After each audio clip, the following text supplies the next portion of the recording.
Mike Florio, Pro Football Talk on NBCSN. You can catch him on NBC Sports Radio, 6 to 9 a.m. Eastern weekdays. Let me start with a poll question here, Mike. Calvin Johnson, Hall of Famer? Absolutely not. And I feel like I've lost my damn mind, and maybe there is a chance that I have for other reasons. But the numbers are pedestrian in comparison to the guys at the top of the stack.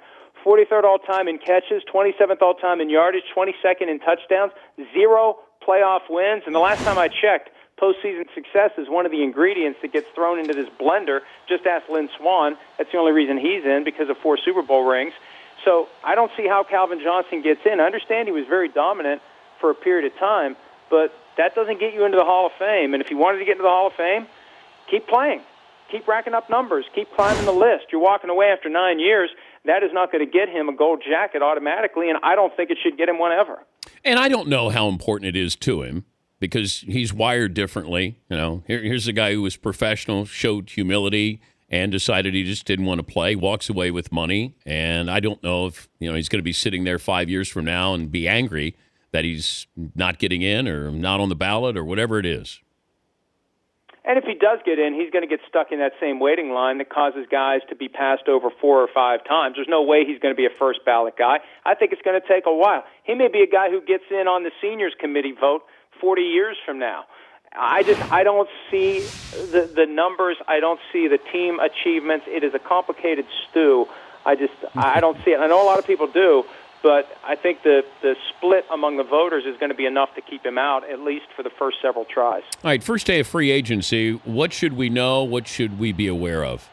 Well, look, the thing to know is that none of these deals we're hearing about are official, and you could have a reneging on any of these deals. Last year, Frank Gore was in place to go to the Eagles, had an agreement in principle, and changed his mind. And any of these trades we're hearing about, they can fall apart for any reason. This Dolphins-Eagles trade that may fall apart because of concerns about Byron Maxwell's shoulder, it can fall apart if the Dolphins just say, hey, you know what, we don't want to do it. Nothing's official until we get to 4 o'clock Eastern on Wednesday, and that's when some of these deals are going to be done. And the Jaguars and Raiders, they have money to spend, and those are teams that both fall into a category where I see a good young nucleus of talent that needs to be supplemented by older players that are at a caliber they don't have because they didn't have great drafts 4, 5, 6 years ago.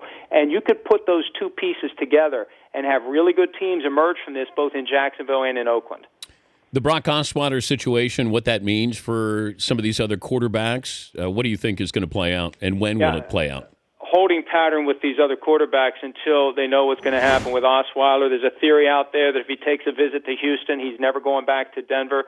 The question is, how much less money would he take to stay in Denver?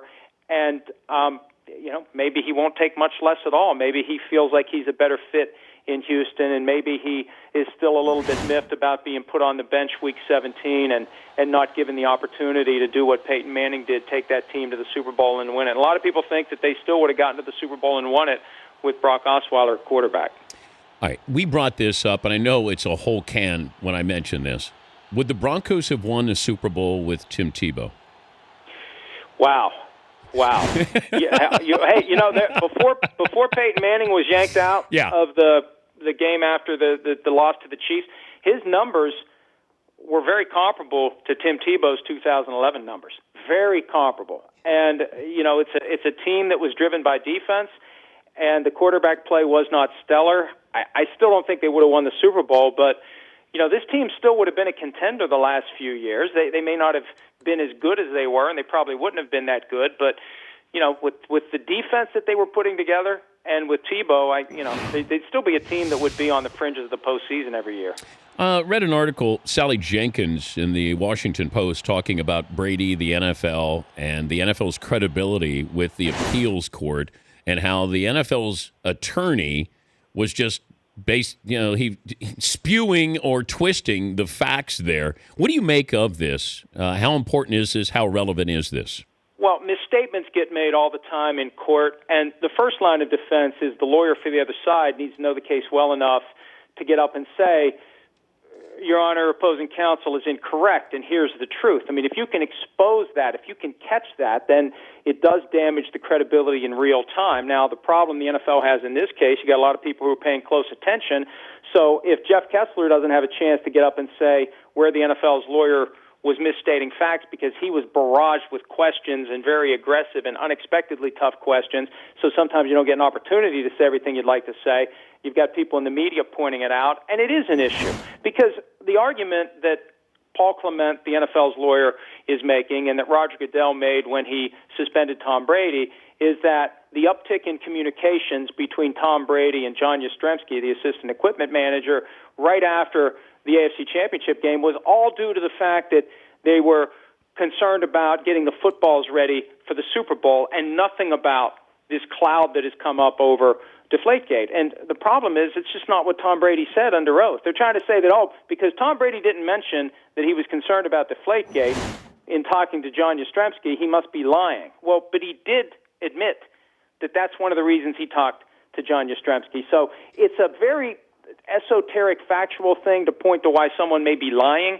But the point is, you get up and make that misstatement, and the court realizes you made that misstatement, they may look at your whole case a little more dimly than they otherwise would have. Thank you, Mike. I know you have a busy day. All right, buddy. We'll see you. That's Mike Florio.